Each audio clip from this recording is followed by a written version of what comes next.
In this video lesson, we're going to talk about the heel-toe technique.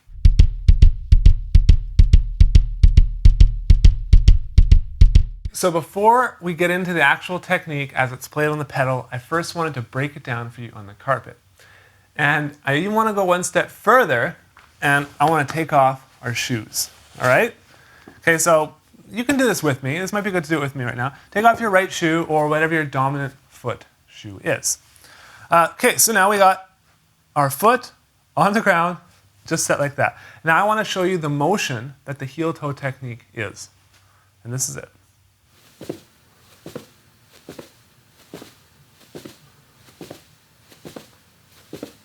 Okay, so let's just break down exactly what is happening here. Like I'm always going to say, and I'm going to continue to always reiterate over and over again, is with the heel-toe technique, there's a starting position. And this is so important when you first learn it. I'll critique so many people. People send me their videos or they'll come for a lesson and they're like, what am I doing wrong? And I'll look at what they're doing like, yeah, you're not starting right. You're starting the technique from here. And if you try and start the technique from here without actually knowing the feeling and what actually has to happen to perform the double stroke, you won't be able to do it. You won't be able to learn it. So it's really going to hinder your learning. So what I always say is start the technique in the toe position. So we'll call it the toe position. And this is with the heel in the air.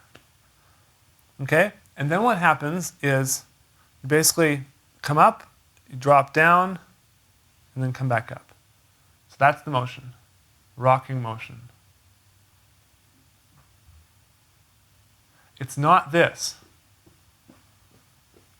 Okay, so many people will try and do this, and they're like, why is it not working? Why is it not working?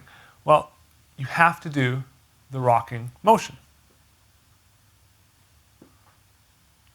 Now, another thing I want to talk about is what you're hearing. You're hearing two strokes. You're hearing one when my heel hits, and you're hearing another when my toe goes back to the starting position. Now, when we get to the pedal later, you're going to see that it's actually more of a toe-toe stroke when you slow down and look at the motion. When I hit my heel, I actually will hit the heel on the footboard and not actually on the pedal. The first heel hit won't actually create any stroke, but it is the start of the motion and it is necessary to perform the heel-toe technique, double stroke. And then when I come up, there's my first double, and when I finish, there's my second double.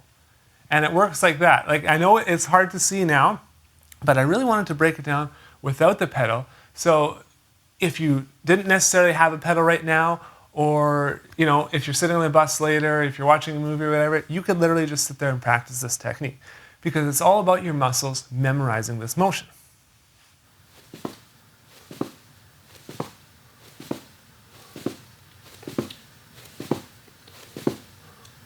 All right, now let's bring the bass drum pedal back in, and I'm going to show you how it looks on the pedal.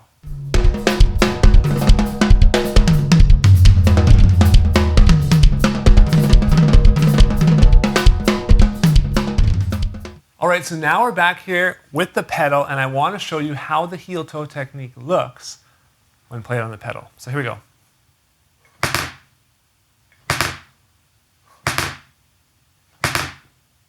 Okay, so you're going to notice some differences, and differences in the feeling, obviously, because we're not on a completely flat carpet. Now the pedal is slightly angled, as you can see here. So now when your foot sits up, it's just different. That's why when first starting, because we're going from the carpet, let's flatten that out. And let's just leave the beater on the drum head. So the beater's on the drum head, my foot is in the starting position. Here I do it slowly.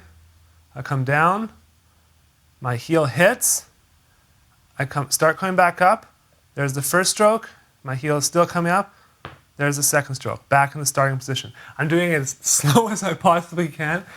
You'll never ever actually play it that slow. That's actually ridiculous. But that's how it actually looks. Let me do it again for you guys.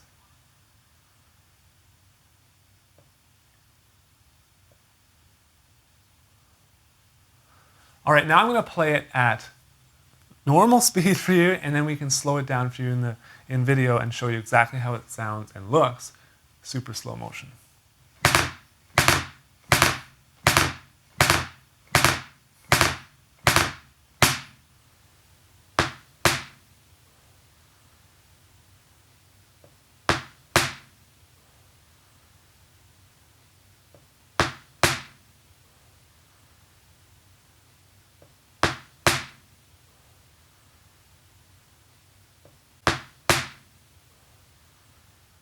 Okay, now that you've learned the heel-toe technique and you can play a quick double, what I want you to work on is playing it continuously.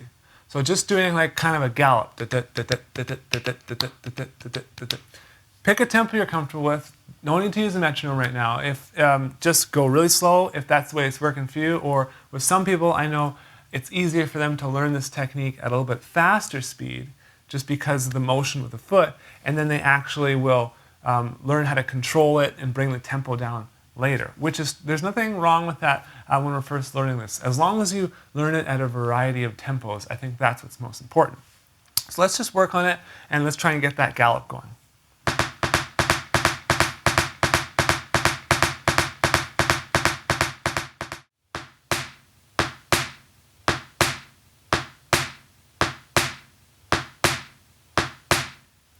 Okay, so you'll notice when I'm doing that gallop, I don't actually come up and sit there in the starting position every time.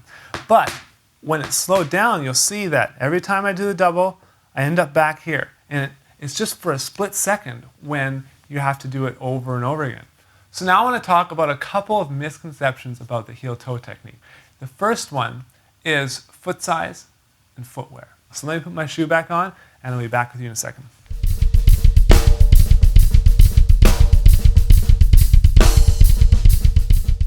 I am a size 11.5 foot.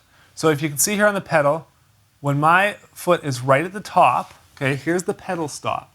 My foot is right at the top, a little bit is hanging off the back. And so a lot of people think that in order to do the heel-toe technique, you need to hit the heel and do this. So you have to have longboard pedals. I purposely didn't use longboard pedals for this demonstration because I wanted you guys to see that that's not the case. You don't need longboard pedals, and I have a size 11.5 foot, which is probably pretty average for guys, or maybe above average, but it doesn't matter. I can still perform the heel-toe technique. Here we go.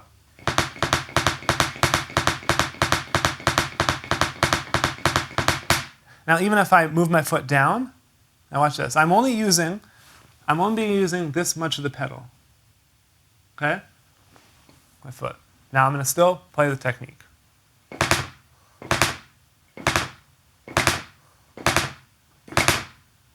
Okay, so foot size doesn't matter. Even if you had size 15 feet there and your foot was hanging way off the back of the footboard, it wouldn't really matter. The next thing I want to talk about, I'm going to do a little bit of a unique demonstration here, is I want to talk about footwear. And kind of, we're going to meld in some of the foot size stuff in here. Basically, I'm going to rotate between a bunch of different types of footwear. I'm going to rotate between snowboard boots, work boots, like big cat heavy work boots, a pair of size 13, these 13 Velcro shoes, they're huge, and golf shoes, and then these shoes as well. Just to kind of give you guys a demo, have a little fun, and show you that it doesn't really matter what type of footwear you have. You guys can play this technique. So here we go. We're going to start off with just regular shoes. Next, we have golf shoes. Now we're going to jump to a real ugly pair of shoes that I had to buy. Next, we have a pair of cat work boots.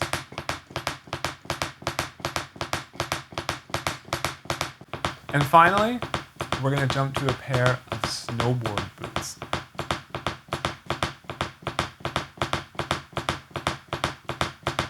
Alright, so I hope I proved my point there. Footwear doesn't really make a big difference. You can play in gum boots if you want.